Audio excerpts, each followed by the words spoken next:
제2장. 옛적에 바벨론 왕 느부갓네살에게 사로잡혀 바벨론으로 갔던 자들의 자손들 중에서 노임을 받고 예루살렘과 유다 도로 돌아와 각기 각자의 성읍으로 돌아간 자, 곧 스룹바벨과 예수아와 느헤미야와 스라야와 르엘라야와 모르드게와 빌산과 미스발과 비그웨와 르훔과 바아나 등과 함께 나온 이스라엘 백성의 명수가 이러하니, 바로스 자손이 2172명이요 스바디아 자손이 372명이요 아라 자손이 775명이요 바한모압 자손 곧 예수아와 요압 자손이 2812명이요 엘람 자손이 1254명이요 삿두 자손이 945명이요 삭게 자손이 760명이요 바니 자손이 642명이요 브베 자손이 623명이요 아스갓 자손이 1222명이요 아도니감 자손이 666명이요 비그베 자손이 2056명이요 아딘 자손이 454명이요 아델 자손 곧 히스기야 자손이 98명이요 베세 자손이 323명이요 요라 자손이 112명이요 하숨 자손이 223명이요 깃발 자손이 95명이요 베들레헴 사람이 123명이요 느도바 사람이 56명이요 아나도 사람이 128명이요 아스마웨 자손이 42명이요 기랴다림과 그비라와 브에롯 자손이 743명이요 라마와 게바 자손이 621명이요 믹마스 사람이 122명이요 베델과 아이 사람이 223명이요 느보 자손이 52명이요 막비스 자손이 156명이요 다른 엘람 자손이 1254명이요 하림 자손이 320명이요 로드와 하딧과 오노 자손이 725명이요 여리고 자손이 345명이요 스나 자손이 3630명이었더라. 제사장들은 예수아의 집 여다야 자손이 973명이요 임멜 자손이 1052명이요 바스훌 자손이 1247명이요 하림 자손이 1017명이었더라. 레위 사람은 호다위야 자손 곧 예수아와 간미엘 자손이 74명이요 노래하는 자들은 아삽 자손이 128명이요 문지기의 자손들은 살룸과 아델과 달문과 악국과 하리다와 소베 자손이 모두 139명이었더라. 느디님 사람들은 시하 자손과 하수바 자손과 답바옷 자손과 게로스 자손과 시야하 자손과 바돈 자손과 르바나 자손과 하가바 자손과 악굽 자손과 하갑 자손과 사물레 자손과 하난 자손과 깃델 자손과 가할 자손과 르아야 자손과 르신 자손과 느고다 자손과 갓삼 자손과 우사 자손과 바세야 자손과 베세 자손과 아스나 자손과 무우님 자손과 느부신 자손과 박북 자손과 하그바 자손과 할훌 자손과 바슬룻 자손과 무히다 자손과 하르사 자손과 바르고스 자손과 시스라 자손과 데마 자손과 느시아 자손과 하디바 자손이었더라. 솔로몬의 신하의 자손은 소대 자손과 하소베렛 자손과 브루다 자손과 야알라 자손과 다르곤 자손과 깃델 자손과 스바디아 자손과 하딜 자손과 보게렛 하스바인 자손과 아미 자손이니 모든 느디님 사람과 솔로몬의 신하의 자손이 392명이었더라. 델멜라와 델하르사와 그룹과 아단과 임멜에서 올라온 자가 있으나 그들의 조상이 가문과 선조가 이스라엘에 속하였는지 밝힐 수 없었더라. 그들은 들라야 자손과 도비야 자손과 느고다 자손이라 모두 652명이요 제사장 중에는 하바야 자손과 학고스 자손과 바르실레 자손이니 바르실레는 길르앗 사람 바르실레의 딸 중에 한 사람을 아내로 삼고 바르실레의 이름을 따른 자라. 이 사람들은 계보 중에서 자기 이름을 찾아도 얻지 못하므로 그들을 부정하게 여겨 제사장의 직분을 행하지 못하게 하고 방백이 그들에게 명령하여 우림과 둠밈을 가진 제사장이 일어나기 전에는 지성물을 먹지 말라 하였느니라. 온 회중의 합계가 42,360명이요 그 외에 남종과 여종이 7,337명이요 노래하는 남녀가 200명이요 말이 736이요 노새가 245요 낙타가 435요 나귀가 6,720이었더라. 어떤 족장들이 예루살렘에 있는 여호와의 성전터에 이르러 하나님의 전을 그곳에 다시 건축하려고 예물을 기쁘게 드리되 힘자라는 대로 공사하는 금고에 드리니 금이 6만 1,000다리기요 은이 5,000만에요 제사장의 옷이 100벌이었더라. 이에 제사장들과 레위 사람들과 백성 몇과 노래하는 자들과 문지기들과 느디님 사람들이 각자의 성읍에 살았고 이스라엘 무리도 각자의 성읍에 살았더라. 오늘 새벽에도 주님의 보좌 앞으로 나오신 성도님들에게 하나님의 은혜와 평강이 함께 하시기를 축원드립니다. 오늘 에스라 2장 말씀 함께 살펴보도록 하겠습니다. 에스라는 느헤미야와 함께 아, 구약과 신약을 이어주는 아주 중요한 성경이라고 말씀을 드렸습니다. 어, 기원전 538년에 1차 귀환이 시작이 되었고요. 516년에 성전이 재건되게 되었습니다. 성전이 재건되었지만 이스라엘에게는 아무런 일도 일어나지 않았습니다. 성전을 짓고서 그냥 그렇게 백성들은 살아가고 있었죠. 458년에 2차 귀환에 에스라가 함께 귀환하게 되었고, 이 에스라는 성전만 덩그러니 있는 이스라엘에 돌아오게 되었습니다. 이 에스라는 성전을 중심으로 새롭게 언약을 세우며 이스라엘 공동체를 만들어가기 시작합니다. 그 중심에는 율법을 가르치는, 즉 말씀 중심의 공동체가 있었고요. 그들은 성전만 지어지면 이스라엘이 회복될 거라 생각했지만 그 성전은 온전치 않은 성전이라는 것을 알게 되었습니다. 즉 법궤가 없고 말씀이 없다는 것을 알게 된 거죠. 그래서 그들은 이 성전을 온전케 해줄 메시아를 갈망하게 됩니다. 그래서 에스라서의 핵심은 성전을 중심으로 한 이스라엘 공동체가 메시아를 갈망하는 모습을 보여주고 있습니다. 이것은 교회를 중심으로 한 신앙 공동체인 우리가 다시 오실 메시아를 갈망하는 모습과 동일한 것이죠. 에스라의 핵심이라고 하겠는데, 말씀이 없는 성전은 빈 껍데기와 같습니다. 그래서 율법을 중심으로 율법으로 세워진 신앙 공동체, 우리 교회도 우리가 사람이 모이고 또 건물이 있다고 해서 교회가 아니고 말씀이 중심이 된 신앙 공동체가 진정한 교회라 할 수 있겠습니다. 그리고 이 교회는 다시 오실 예수 그리스도를 갈망하는 공동체라고 할 수 있겠죠. 이제 에스라서 2장을 함께 보게 될 텐데요. 1장에서는 고레스 왕제에 의해서 이스라엘 백성들이 예루살렘으로 돌아오는 장면을 보여주었습니다. 이제 그 돌아온 사람들의 구체적인 내용이 언급되어 있는데요. 오늘 본문에는 총 7개의 그룹으로 설명을 해주고 있습니다. 제일 먼저 지도자들이 돌아오는데요. 12명의 대표적인 지도자들을 중심으로 언급이 되어 있습니다. 2절에 보면 제일 먼저 나오는 것이 스룹바벨이죠. 다윗의 후손으로 성전을 짓는데 핵심적인 인물로 활동하게 됩니다. 그래서 제2 성전을 스룹바벨 성전이라고 일컫습니다. 그 다음에 백성들이 지역별로 나누어서 살게 되는데, 지파별로 언급되지 않고 지역별로 21개의 성읍에 흩어져서 살게 되는데, 그 지역별로 귀한 자들을 이제 언급하게 됩니다. 나중에 보겠지만 4만 9천여 명이 돌아오게 되는데요. 이들을 지파별로 나누는 것은 무의미했고, 돌아와서 그들이 다 예루살렘에 살 수 없었기 때문에 그들이 자신들이 태어났던 혹은 자신들의 조상이 살았던 지역별로 흩어져서 생활을 하게 됩니다.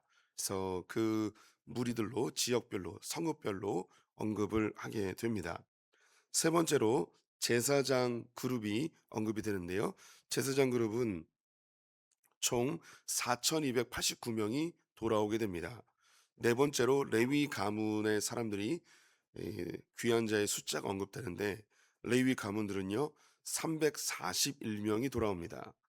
예, 여기서 우리가 주의를 기울여야 될 것이, 제사장은 4,289명이 오는데 레위인은 341명이 옵니다.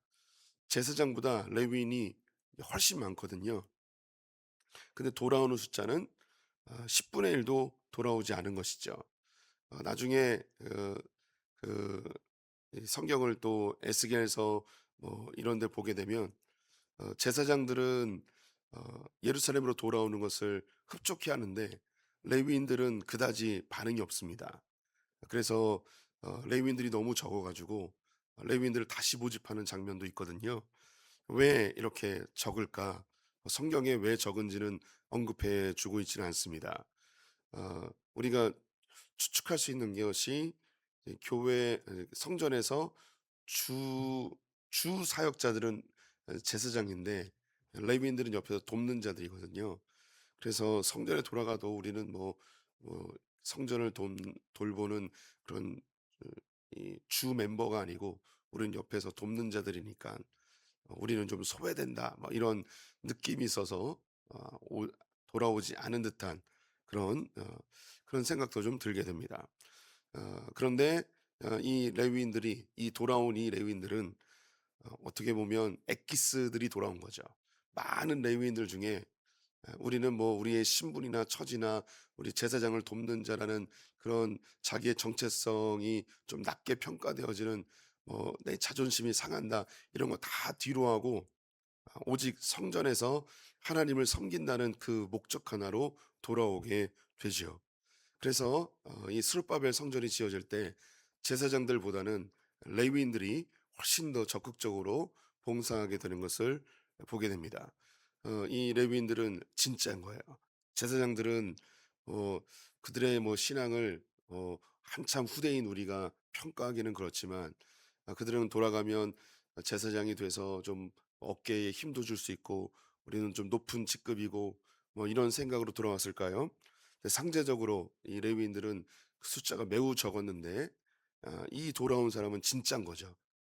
자신의 직분이나 위치나 사람들의 평가나 인정이나 이런 거 관계없이 오직 주님만 바라보면서 돌아온 사람들이 341명의 그 매우 소수의 레위인들이었다고 평가할 수 있겠습니다. 그다음에 나오는 사람이 느디님 사람들인데요. 이 느디님 사람들은 예전 성경에서 성전의 막 일꾼으로 그냥 번역을 했습니다. 그런데 이 번역이 적절하지 않아서 그냥 그 히브리어 원문인 느드님 사람이라고 기록을 해 놓았습니다. 이 사람들의 출신이 이스라엘 사람들인지 혹은 그 허다한 잡족들 중에 하나인지는 알 수 없습니다.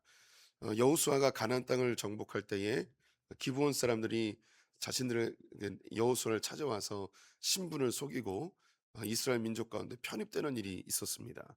하나님께서 그들의 정체를 알려주시고 그들은 성전에서 나무를 패고 물 깃는 일을 시키게 되거든요.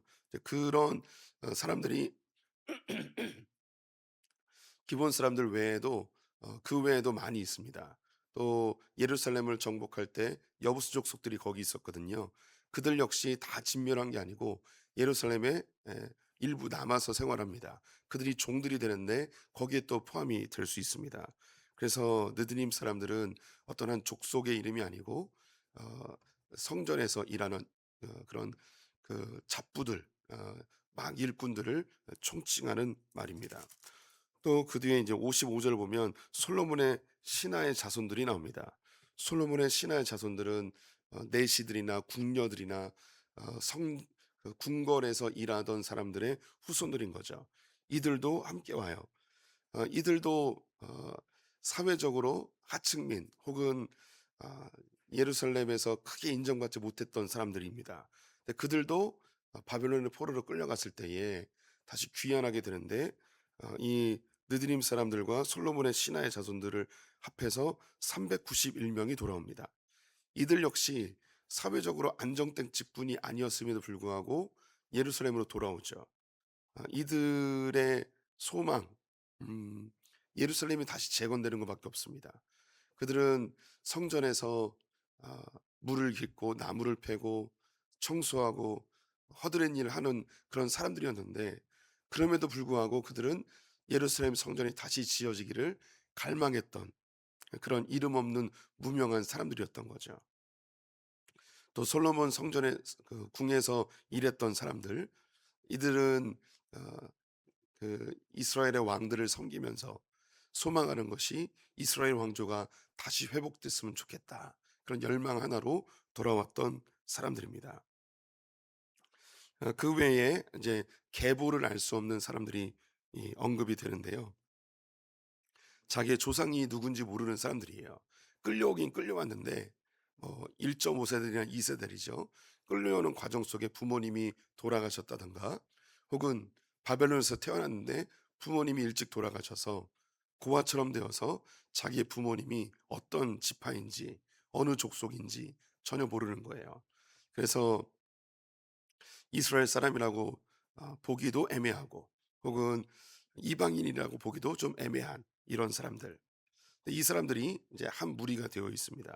근데 그들은 하나님께 드려진 예물을 먹지 못하게 되어 있는데요. 이것은 유대인들만 먹을 수 있었습니다. 그래서 대제사장이 세워질 때까지 잠시 대기하였습니다. 이때 이제 최초의 대제사장이 우리가 스가랴서에서 보았던 그 여호수아 그 사람입니다. 이 당시에 이제 유대교로 들어오기 위해서는 대제사장 앞에서 신앙을 3번 고백해야 됩니다. 저는 여호와를 섬기겠습니다. 여호와를 섬기겠습니다. 여호와를 섬기겠습니다. 이렇게 고백을 하면 유대교로 들어오게 되는 거예요. 그래서 이 사람들이 조상이 누군지 모르기 때문에 유대인인지 아닌지 알 수 없어서 잠시 대기했다가 대제사장이 세워진 다음에 신앙을 고백하고 유대인으로 인정받아서 하나님께 드려진 예물을 같이 먹을 수 있게 되었습니다. 이들의 총수가 회중이 42,360명이고 남종과 여종이 7,337명, 그리고 노래하는 남녀가 200명이었다고 합니다. 이들을 다 합치면 한 4만 9천 명쯤, 한 5만 명쯤 되는 숫자가 처음에 귀환하게 되었죠. 이들은 예루살렘에 와서 자원하는 마음으로 성전을 위한 예물을 드리게 됩니다. 금을 6만 천 다릭을 드리게 되고, 은을 5천 마네를 드리게 됩니다. 그리고 제사장들을 위해서 의복을 100벌을 내놓게 되죠. 1다릭은 당시 황소 한 마리의 가격이라고 합니다. 6만 천 다릭이라면 황소 6만 천 마리 정도 되는 엄청난 금액의 예물을 드린 거죠. 은 5천 마네라고 하는데요. 1 마네는 60일 6개월 60개월치의 봉급을 의미한다고 합니다. 그래서 어마어마한 금액이 들여진 거죠. 그래서 이 재물을 가지고 성전을 건축하기 시작하였습니다. 지난번에도 말씀드렸는데, 그들이 바벨론의 포로로 끌려갔을 때에 그들은 처참한 노예 생활을 하고 있지는 않았습니다. 그들은 바벨론에서 그 유아 정책을 통하여 각자 자신들의 직업을 갖고 바벨론에 잘 정착하며 살아가고 있었습니다. 그들이 어, 풍요로운 삶을 살았을 수 있는 그런 한 예로서 다니엘과 세 친구죠. 이 다니엘과 세 친구는 이제 왕의 교육을 받고 각 도의 도지사로, 그리고 다니엘은 국무총리로 생활하게 되었습니다. 이것이 당시 유대인들이 바벨론 사회에서 누렸을 만한 그들의 지위라고 할 수 있겠습니다. 꼭 높은 지위가 아니어도 바벨론에서 나름대로 정착해서 풍요로운 삶을 살아가고 있었던 것이죠. 이 바벨론에서 돌아오는 것을 제2 출애굽이라고 하는데요. 제1 출애굽은 애굽에서 그들이 나온 거죠. 그들은 피라밋을 지으며 처참한 노예 생활을 하고 있었습니다. 그들은 집단적으로 모세에 의해서 노예로부터 해방되었죠. 반면에 바벨론에 있었던 이 유대인들은 제2 출애굽이라고 하는데, 이들은 집단적으로 다 같이 나온 게 아니고 소수의 사람들, 남은 자들, 자원하는 자들, 성전을 짓고자 하는 자들이 나오게 됩니다. 제1 출애굽과 제2 출애굽은 우리 교회 시대에도 그대로 일어납니다. 우리가 예수를 알고 하나님의 백성이 된 것은 하나님의 전적인 은혜로 예수 그리스도의 십자가의 공로로 우리가 하나님의 자녀가 됩니다. 이것은 집단적으로 일어납니다. 그냥 예수를 믿기만 하면 하나님의 자녀가 되는 것이죠. 하지만 우리가 소위 이야기하는 거듭난 크리스찬, 주님의 제자된 크리스찬은 이것과는 좀 다릅니다.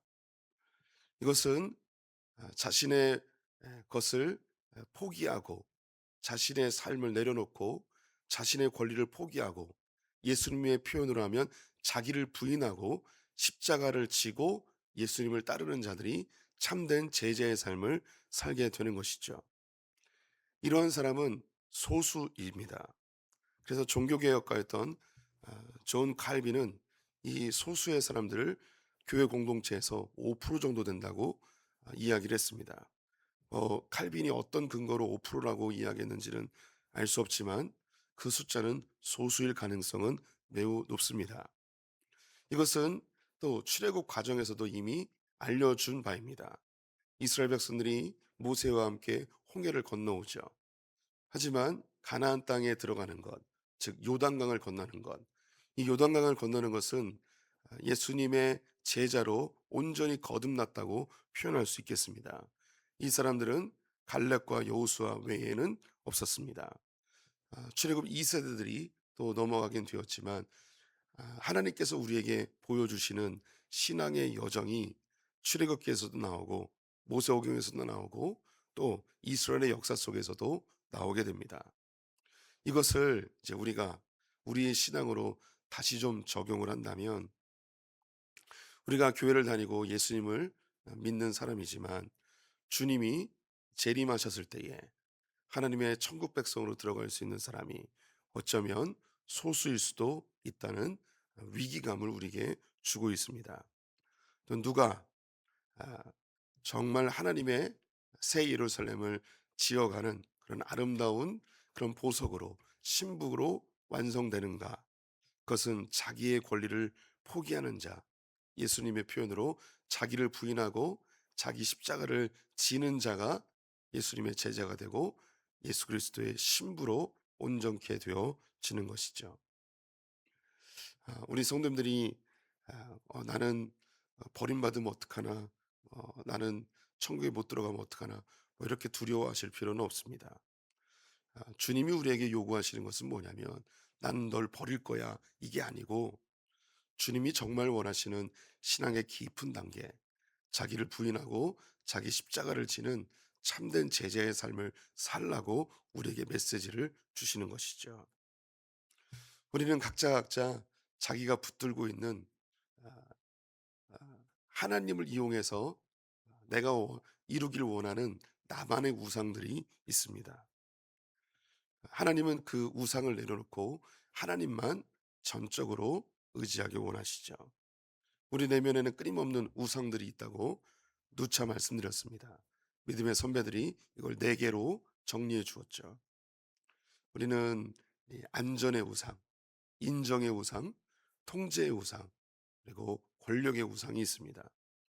우리는 돈을 원하는데 이 돈이 우상처럼 보이지만 이 돈보다도 더 깊은 우상이 있습니다. 돈을 많이 벌므로 인해서 사람들로부터 인정받고 싶은 우상이에요. 돈을 많이 벌어서 미래가 안정적이길 바라는 우상이에요.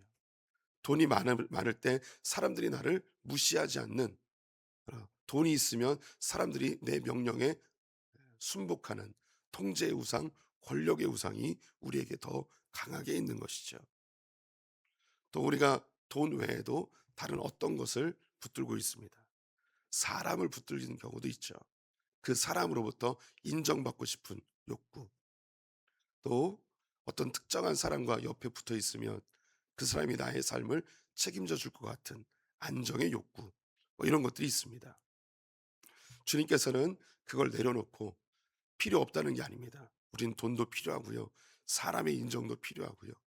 또 우리가 살아갈 때 삶의 많은 요소들이 우리에게 필요합니다. 하지만 이것은 부수적인 것이고 하나님이 우리에게 가장 소중한 분이라는 것. 내가 붙들고 있는 것, 이걸 포기하고 부인하고, 내가 좀 고통스럽고 힘들고 고난일지라도 십자가 붙들고 예수의 삶을 붙들고 살아가는 것, 이것이 주님이 원하시는 참된 제자의 삶. 바벨론에서 돌아오는 이 사람들은 소수였습니다. 하나님께서는 그 사람들을 통해서 성전을 지어가고 그 사람들을 통해서 에스라와 함께 새로운 언약을 세우며 제2의 이스라엘 공동체를 만들어가게 되죠. 하나님께서 우리 성도님들을 예수 십자가의 보혈의 은혜로 주의 자녀 삼아 주셨습니다. 우리는 여기서 멈추면 안 되고 자기를 부인하고 십자가를 지고 주님의 제자의 삶을 더욱 살기를 힘쓰는 분들 되시기를 축원드립니다. 기도하겠습니다. 하나님, 우리를 하나님의 자녀 삼아 주시니 감사합니다. 자녀의 권세를 누리는데 이것에서 멈추지 않고 제자의 삶을 사는 자들 되게 하여 주시옵소서. 하나님께서는 모든 족속으로 제자를 삼으라고 말씀하셨습니다. 우리는 이미 제자의 삶을 살아가지만 더 신실한 제자들 되게 하여 주시옵소서. 그래서 저 천국의 멋진 보석들로 완성되길 간절히 소망합니다. 오늘 하루 주님께 의탁하며 예수님의 이름으로 기도드렸습니다.